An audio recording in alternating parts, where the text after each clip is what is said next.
এইটো আমাৰ কাৰণে বৰ দুৰ্ভাগ্যজনক, অসমবাসীৰ কাৰণে বিশেষকৈ। যিটো সংগঠনক কেন্দ্ৰীয় চৰকাৰে নিষিদ্ধ সংগঠন হিচাপে ঘোষণা কৰিছে, সেই বিপ্লৱী নেতা হিচাপে যদি চাই পৰেশ বৰুৱাৰ ছবিখন অংকন কৰিব পাৰিব বুলি কৈছে।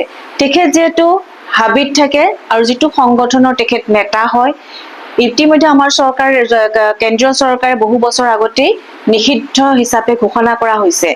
আৰু সেই ব্যক্তিজনৰ ছবিখন অঁকাৰ ক্ষেত্ৰত তেখেতৰ বাধা আৰোপ কৰা নাই, কিন্তু জুবিন দাৰ ফটো এখন আঁকিবলৈ হলে পাৰ্মিশ্যন ল'ব লাগিব। এইটো কেনেকুৱা কথা? আৰু যিটো ইতিমধ্যে আমি সকলোৱে জানো, হাবিত থাকি বিপ্লৱ কৰিলে জানো আমি বিপ্লৱী বুলি ক'ব পাৰো? আৰু বহুত ঘটনা ঘটি গৈছে। ফ্লাইঅভাৰত ইতিমধ্যে আমি সকলোৱে অৱগত, বহুখিনি ঘটনা ঘটি গৈছে। সেই বস্তুখিনিৰ কথাখিনি কওঁতে তেখেতে বিপ্লৱী নেতা হিচাপে পৰেশ বৰাৰ নামটো কি কাৰণে আনিব লগা হ'ল, আৰু এই কথাটো কওঁতে তেওঁ বাৰম্বাৰ ভাবিব লাগিছিল যে আমাৰ উঠি অহা নতুন প্ৰজন্মক মুখ্যমন্ত্ৰী ডাঙৰীয়াই কি বাৰ্তা আচলতে প্ৰেৰণ কৰিছে, আৰু এই বাৰ্তাই কিন্তু আমাৰ সমাজখনলৈ এটা ভয়াৱহ আমাৰ সংকেত দিয়া যেন আমি অনুমান কৰিছো। আৰু জুবিন দাৰ ক্ষেত্ৰত কম, জুবিন দাৰ প্ৰকৃত ফটো এখন শুদ্ধভাৱে অংকন কৰাৰ ক্ষেত্ৰত কাৰো পাৰ্মিশ্যন ল'ব নালাগে বা কাৰোবাৰ পৰা আমি অনুমতি ল'ব নালাগে।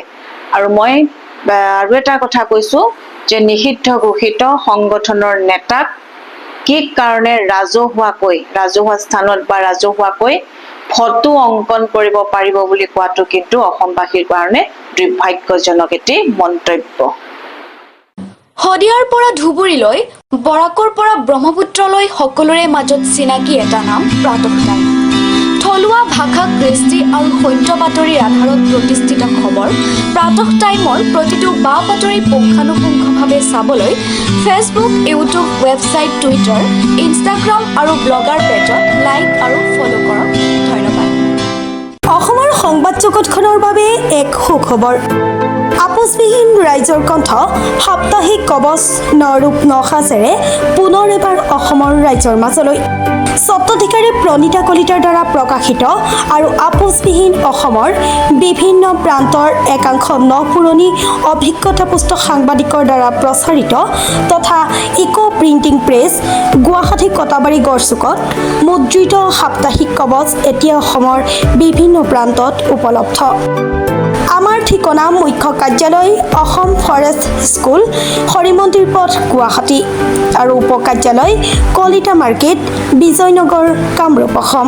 মোবাইল নম্বৰ হৈছে 9435114666 অথবা 9864084600 আৰু আমাৰ ইমেইল আইডি হৈছে kobos2025@gmail.com।